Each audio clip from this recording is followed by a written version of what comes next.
দুঃখজনক হলো সত্য, ছেলেটা আগেও ফাঁকনামি করছে, ফাঁকনামি করে গেছে, আবার আসছে, আইসেই সে লোক দেখি কি মাথার মধ্যে দোষ হয়েছে নাকি আল্লাহ জানে, লেখাপড়া করেছে, ভালো বিশ্ববিদ্যালয়ে নাম দিয়েছে, কিন্তু নবীর সামনে এভাবে কথা বলবে, আমার মনে হয় না কোন মুসলমানের সন্তান হয়ে নবীকে কাউবয় রাখাল বলে ডাকতে পারে কোন মুসলমান পারে? বলেন, আপনারা বলেন কি পারে?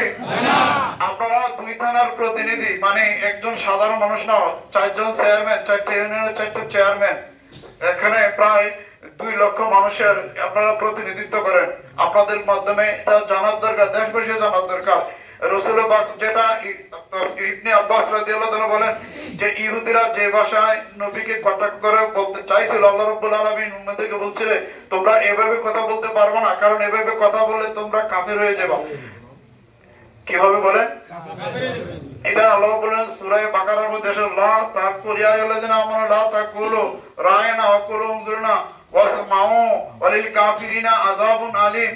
নবীকে বলতে হবে ইয়া রাসূলুল্লাহ দয়ার নজর আমাদের দিকে একটু তাকান। নবীকে বলতে হবে কি দয়ার নজর আমাদের দিকে একটু তাকান, ইয়া রাসূলুল্লাহ আমাদের কথাগুলো দয়ার নজরে একটু শুনুন। এভাবে কিন্তু ইহুদিরা আমার নবীকে রাখাল বলে ডাকতো, নাউজুবিল্লাহ বলেন। বলেন আপনারা এইভাবে এই সুন্দর আওয়াজ দিয়ে যে লোকটা এই কথা বলে, এই আবার জানি না আমি আপনাদের মাধ্যমে এই নেটের অত্যাধুনিক নেটের এই যুগে যারা ইমপ্লিমেন্ট গভর্নমেন্টের উপদেষ্টা মহোদয় আছেন, আপনাদেরকে যদি কেউ কটাক্ষ করে কথা বলে সাথে সাথে আপনারা অ্যারেস্ট করার ব্যবস্থা করেন।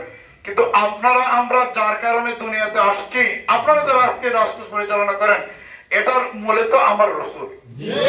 আমার রাসূলকে না বানাইলে এই দুনিয়া হইতো, এই রাষ্ট্র হইতো। আমার নবীকে কটাক্ষ করে এত বড় কথা বলার পরেও সরকার বাহাদুর কোনো ব্যবস্থা নিচ্ছে না, এটা কি কোন সুন্নি মুসলমান মেনে নিতে পারে? আমরা জোর দাবি জানাবো 3 মন্ত্রণালয়ে, একটা হলো ধর্ম উপদেষ্টা, তিনি একজন ভালো আলেম, ভালো জ্ঞান রাখে, কিন্তু এই বিষয়ে কি তিনি ন্যূনতম খেয়াল করে না? আইন উপদেষ্টা, তারপরে স্বরাষ্ট্র উপদেষ্টা, 3 জন সর্বোপরি প্রধান উপদেষ্টা মহোদয়ের কাছে নিবেদন থাকবে, আইনের আওতায় তাকে যদি না আনে এই দেশের মানুষের ঈমান হরণ করার জন্য পারানা গুলশান কি লিয়ে এক গুল্লু কাফিস, একটা সাজানো বাগান নষ্ট করার জন্য একটা ফেসা যথেষ্ট। এই ফেসার কারণে হয়তো আপনাদের গদিটা নড়বড় হবে। অতএব কারণে লেগাম ধরে টানান, তাড়াতাড়ি লেগাম ধরে টানান তাকে, নাহলে তার কারণে আপনাদের ক্ষতি হবে। কি বলেন আপনারা? আল্লাহ রাব্বুল আলামিন এই ধরনের কুলাঙ্গার যারা নবীর সাথে বেয়াদবি করে তাদের সাথে আমাদের কোনো সম্পর্ক নাই, আহলে সুন্নাতের কোনো সম্পর্ক নাই। আল্লাহ আমাদের সকলকে বুঝার তৌফিক